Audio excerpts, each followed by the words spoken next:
hours before my big brother killed himself in the garage of our childhood home in Carmel, I was serving really delicious apple pie to my best friends in San Diego. This was a coup de grace pie, that rare Thanksgiving dessert that manages to match the glory of the unlucky bird that preceded it. The apples were tangy, the spices perfect, and the lattice, golden brown and glistening, would have been right at home on Martha Stewart's windowsill. This pie looked better than anything I had ever made. And though I'd spent years fattening up these very people with bourbon chocolate cupcakes and hazelnut biscotti and pear torts, according to them, this pie also tasted better than anything I'd ever made. This level of praise would make any baker swell with pride.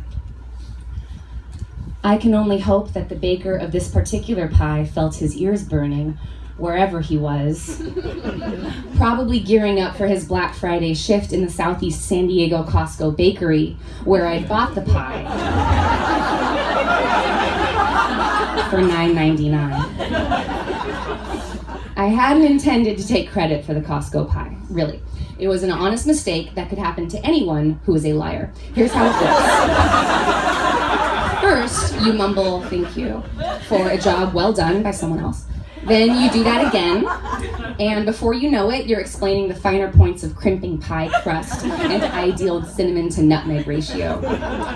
Then someone mentions something about getting the recipe, and at that point, you'd better hope for an earthquake, or a bear attack, or some kind of god-awful unthinkable tragedy that forever derails any and all thoughts of apple pie recreation, which is where my brother's suicide comes in.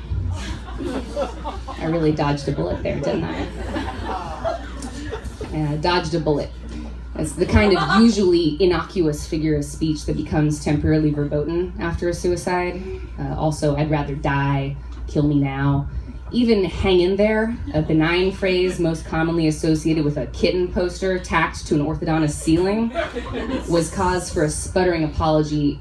Hang in there, oh God, what did I just say? In the days after Kent's death, as if the word hang might be enough to trigger a full-fledged breakdown.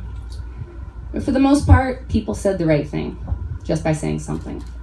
The landline would ring, Mom would take it to the back of the house to cry and talk privately.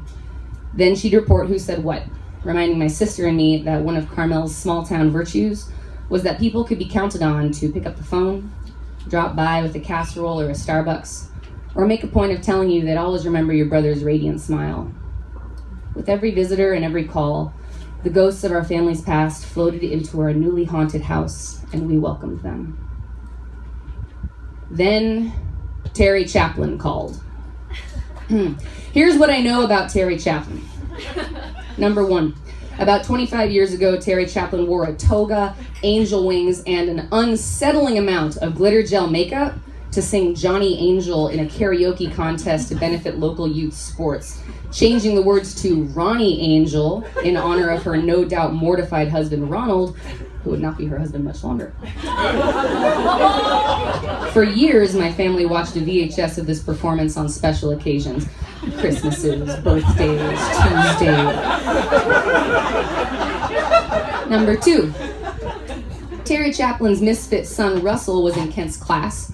My brother and I once ran into Russell at a Black Crowes concert where he shared his week with us. It was one of the only times Kent and I ever got high together. Only now that he's gone do I realize it was probably one of the greatest nights of my life. Number three. One week after my 36-year-old brother took his own life, and a part of all of ours, Terry Chaplin called my mother and said, "You know, they come home to kill themselves to punish their parents."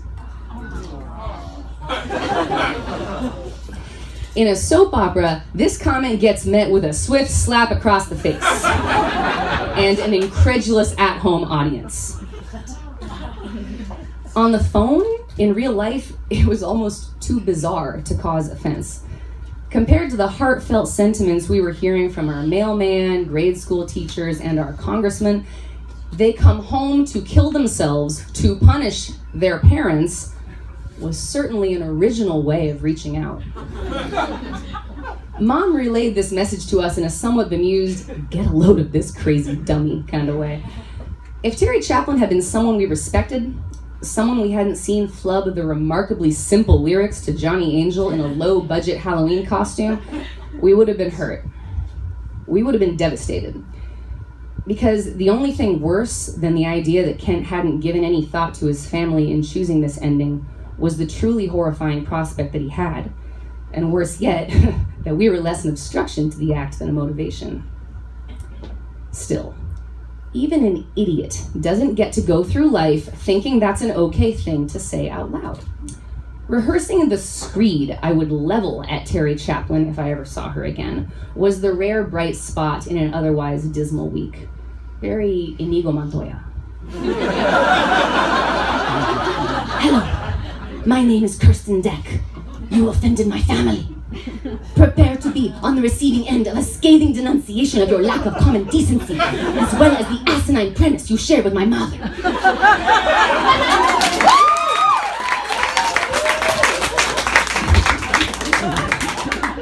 The morning of the service, we steeled ourselves as best we could with friends, Xanax, and each other, and we headed to the church.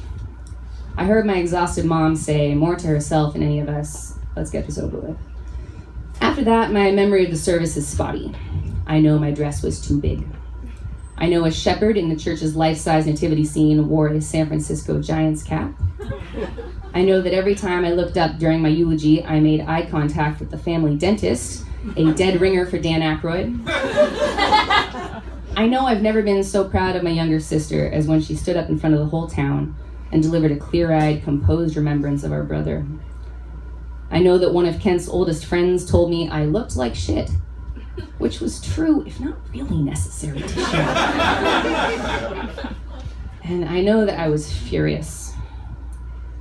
Ever since the call announcing a world without my brother in it, I'd been seething with a white-hot anger that bubbled up like lava at pretty much everything. People writing about Kent on Facebook, people not writing about Kent on Facebook. The morning sky refusing to turn permanently black and dump rain forever. Animals, babies, inanimate objects, Keith Richards, because how is that guy alive and my brother isn't? I was furious with my poor, sad parents and Kent's wife for not being able to foresee this or undo it. I was furious at Carmel for being so oppressively small. I was furious that I was swimming in a stupid dress and that I cared about it. Mostly, I was furious with Kent. He left without saying goodbye, ruined the holidays, and broken my parents' hearts. He'd robbed my daughters of an uncle. He'd forced me to choose between NPR and total silence in the car so I wouldn't be caught off guard by a song that made me think of them, which they all did.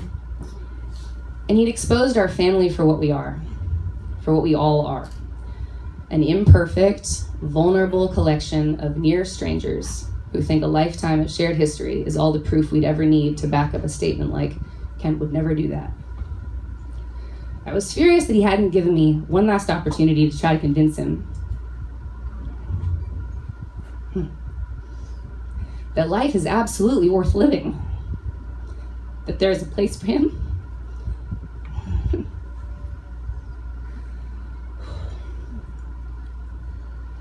And that now and then, we all feel helpless and hopeless and lost.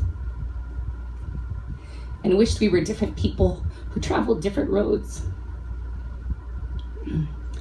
One last chance to tell him that I needed him and that I loved him. But as funerals go, the guest of honor wasn't at this party and would never hear another angry word from me or anyone else. It's generally considered poor form to take out all-consuming rage on people you love when they're grieving someone they love. So in terms of punching bags, my family was out. And everywhere I turned, all I saw was kind faces, people asking how they could help and what they could do. And this was no good. Someone had to pay. And then I thought, maybe no one does. Perhaps this would be the beginning of healing. I'd count to 10, do breathing exercises, channel my anger into positive energy. I'd learn to focus on good memories of Kent, playing Weezer on his guitar late at night, twirling me on an otherwise empty Cancun dance floor. Maybe I'd take up knitting again, or learn how to meditate. I'd embrace myself, my family, and Kent for our flaws and our limitations. And I would forgive. Then Terry Chaplin showed up. So knitting could wait. So Terry Chaplin was hard to miss, not only because her look was equal parts Hocus Pocus Bette Midler and live-action Dr. Seuss character, but because she charged right into me, totally oblivious to the buffer zone a family enjoys immediately after memorial service ends. I hugged Grandpa, hugged Uncle John, and then Terry Chaplin stood before me, like an antelope presenting itself to a wild dog. I was maniacally grinning as she asked if I remembered her. I did. Terry Chaplin! Yes, I know you. You're the woman who called my mother and told her that Kent came home to kill himself in order to punish her and my dad. That's what you said. What a really terrific thing to say to my mother. Poor dumb stunned Terry Chaplin. She blinked a lot and started to explain herself. I think it's hard to say for sure because I was busy yelling, "That's what you said, Terry! That's what you said!"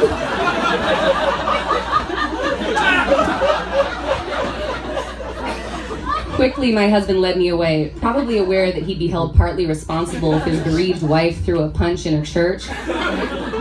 Alone in the bathroom a moment later, I rehashed what I just shouted and realized I hadn't shouted much. It was shocking how quickly I'd run out of things to yell at Terry Chaplin. A direct recitation of her faux pas? Some mild sarcasm? Is that all there is? It was not exactly the epic takedown I'd envisioned. But later that afternoon, I heard my grandma's supposed eyewitness account of this episode. To her colorful recollection, I called Terry a fucking bitch.